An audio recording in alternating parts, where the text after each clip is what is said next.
You are listening to the Dark Fantastic Podcast. Welcome to this new episode of the Dark Fantastic Podcast. This is the first pocket edition of the podcast, which is a mini episode, but I have a lot of good things lined up for you in this shorter running time, and we'll begin right after this.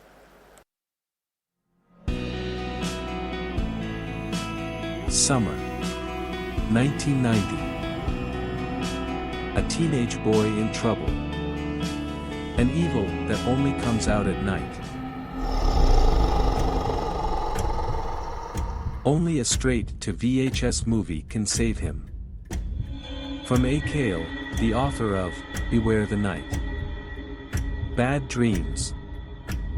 A thrilling horror novel, now available on Amazon. Rated PG-13 for some thematic elements and mild violence. I'd like to talk a little bit about the Maltese Falcon.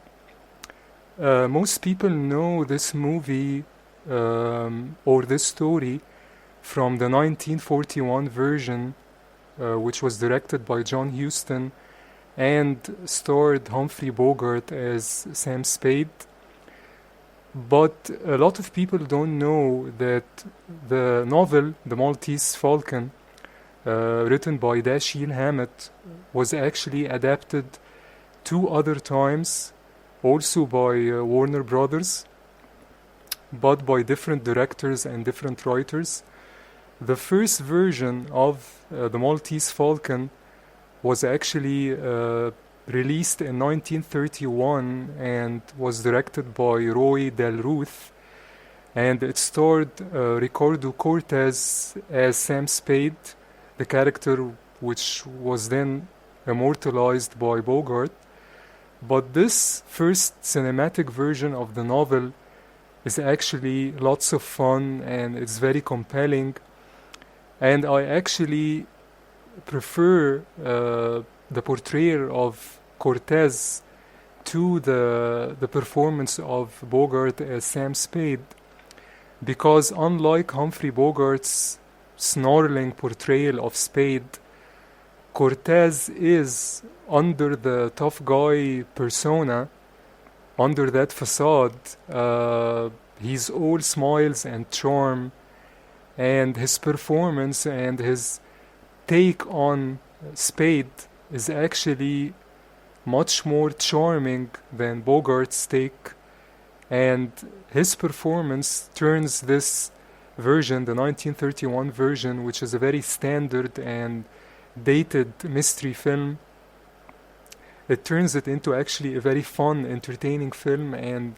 very memorable due to his performance, and also because the script for this version does all the heavy lifting for all adaptations to follow.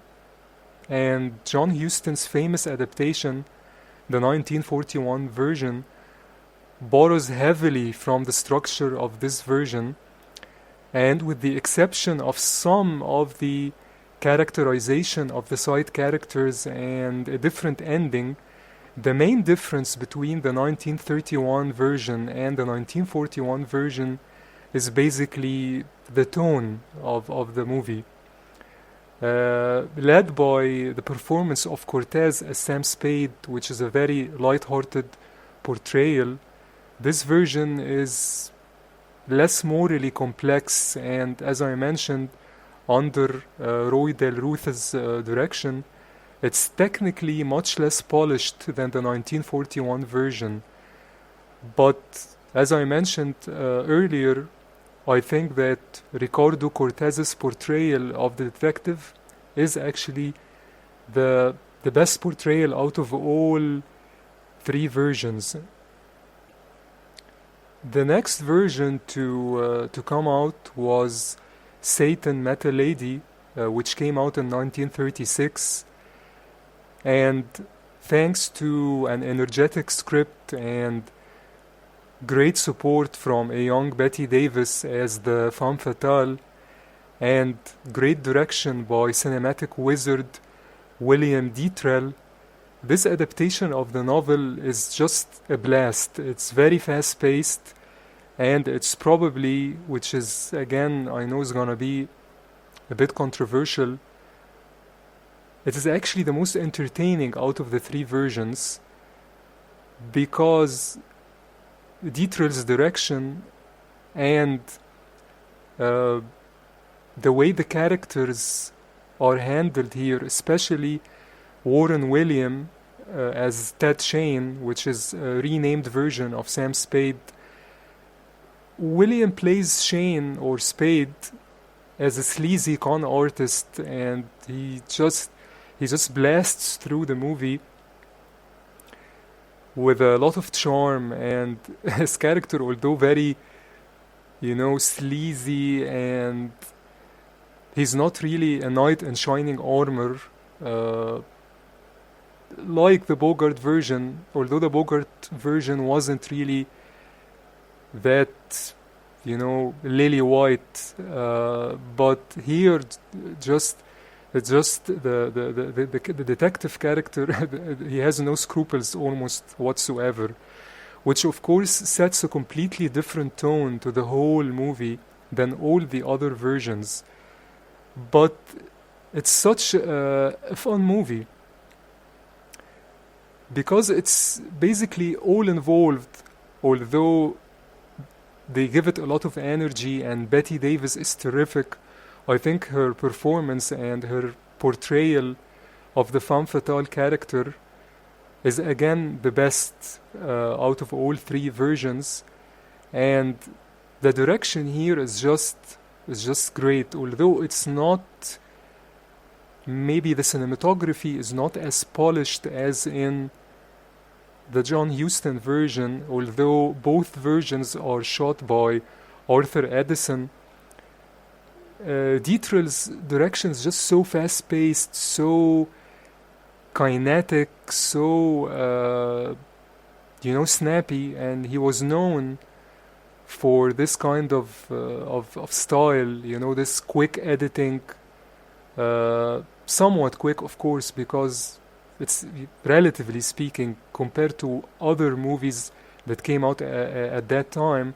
Now, of course, his style is slow compared to the very, very, very fast-paced, quick MTV style editing that we see in movies, or in a lot of movies nowadays.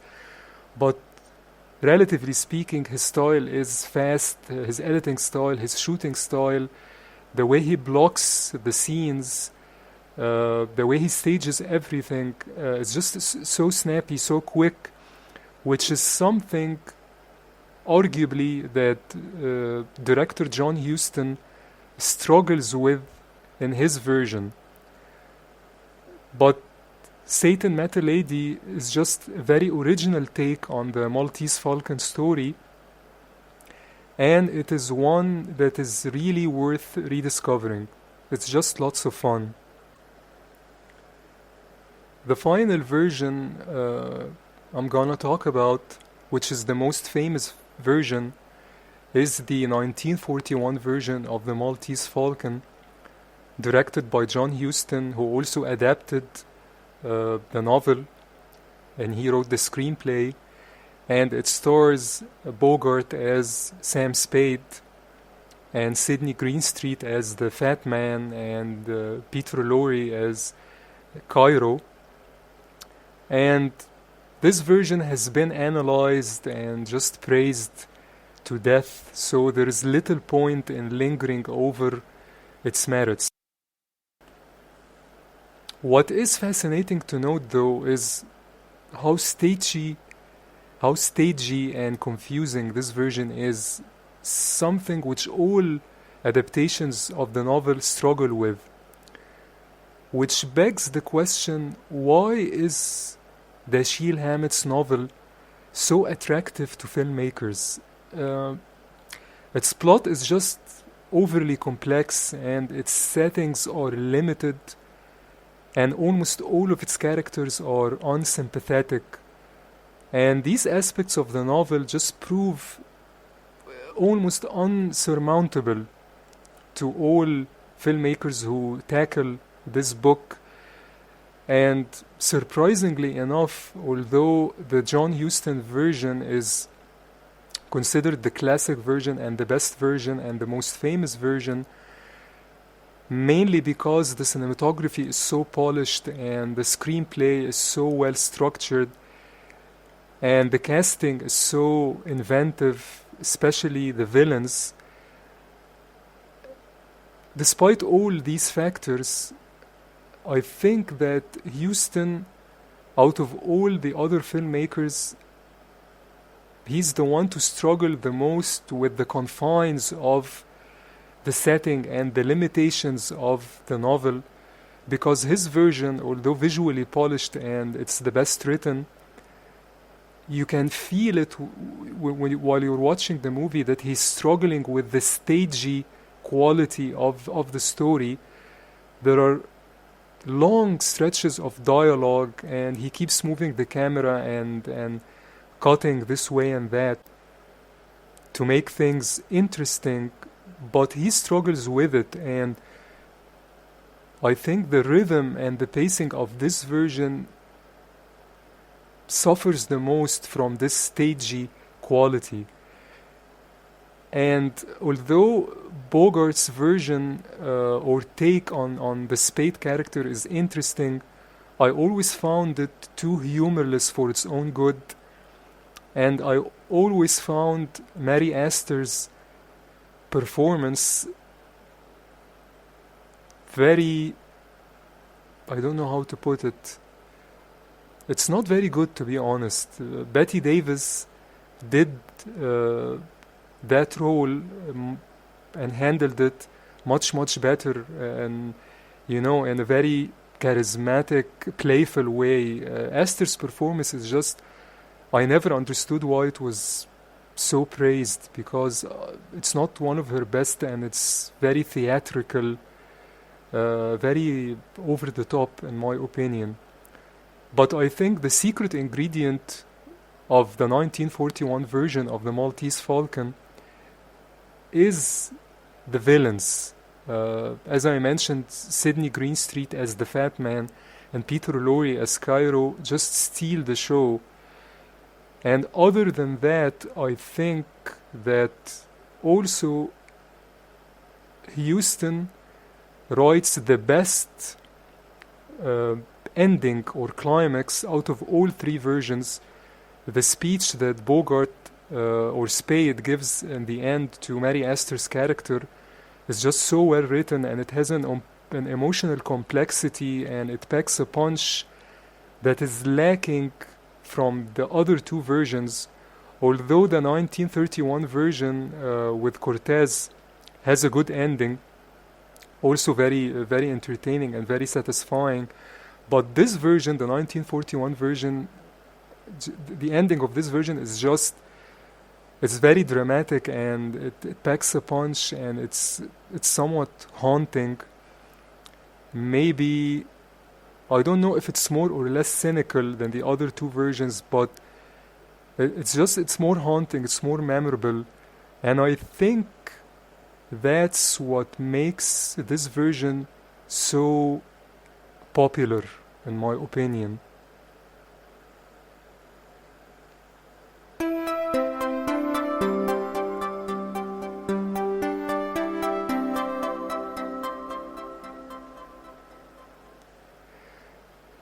I recently saw The Card Counter, directed and written by Paul Schrader. He's one of my favorite filmmakers, and he's always interesting. He always writes interesting characters, fascinating characters, and there is always this morally ambiguous and spiritually captivating side to his movies. And I loved his last movie, First Reformed. It was just a very powerful movie. The ending was just so powerful and very thought-provoking. So I was really looking forward to his latest movie, The Card Counter, starring Oscar Isaacs and Ty Sheridan. And I went into it maybe my expectations were just too high. But just from the get-go, there was something off with this movie. And as any fan of Paul Schrader knows, he is a brilliant filmmaker when he wants to be, when he's, on, and when he sets his mind to it. Movies like American Gigolo, Forever Mind, and First Reformed, which I just mentioned, are just great movies, and he wrote a lot of good movies and great movies for other filmmakers, especially Martin Scorsese. But when Schrader loses control of his talent, and when he basically loses control of his emotions and his, emotional side, and the emotional side to his stories, and when the politics just overwhelm his stories, like in The Card Counter, the movies just basically implode, which is the same thing I got from one of his later movies, Dog Eat Dog, which was also a very disappointing movie, and to a large extent very, very badly made. So Schrader can be uneven in his direction. But the problem with The Card Counter is that it has such a good cast, and it looks so good, and the premise and the setup is such a promising setup, and it's so promising and so intriguing that as it goes along and it goes nowhere, and the political element or the political side, which is actually he makes a very valid political argument, and what he talks about, which I won't get into here, is actually something that's very, very important, and it's worth delving deeper into. It's one of the main issues of our times, in terms of the folly of government and the folly of the military in general, the military, way of thinking in modern times. So what he's saying is important, and what he's saying is worth saying, but just the way he handles it is so didactic, and it's just so preachy, and the story just isn't interesting. The characters aren't interesting, and you get the feeling that he made the movie just to, because he was so passionate about the topic. He just wanted to make a movie and basically scream at people, regarding this issue. But as a movie, as a story, as a drama, it's just one of his most uneven, and I felt it just went nowhere. And the arc of the main character wasn't that interesting, and was very bumpy. And the ending was just very poor. So it was very disappointing to me watching The Card Counter. I was really looking forward to it, but I'm just mentioning it because I want people who don't know about the work of Paul Schrader as a writer, and especially as a director, to not be put off by that movie. If that's your first Paul Schrader movie, don't get the wrong idea about Paul Schrader. He's brilliant, and he has made a lot of other good movies. So just dismiss that one and delve deep into his filmography and discover the art of Paul Schrader.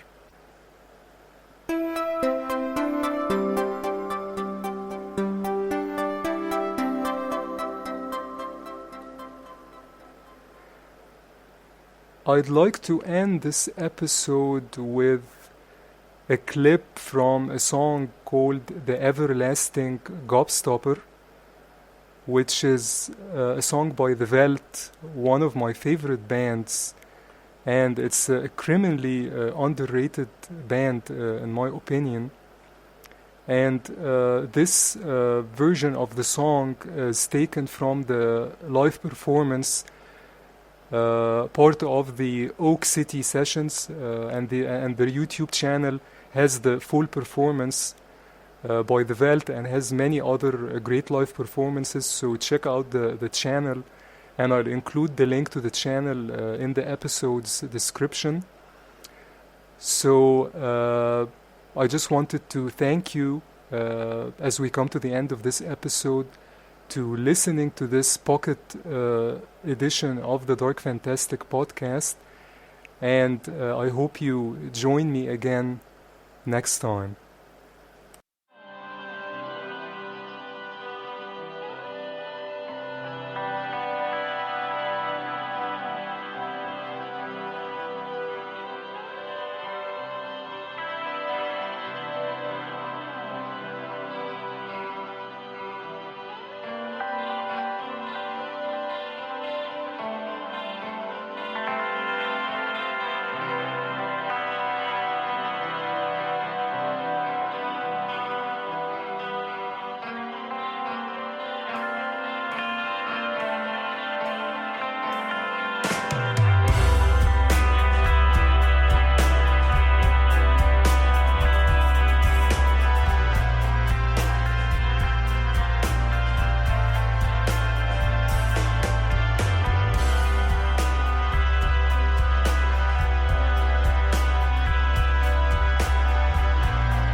You've been listening to the Dark Fantastic Podcast.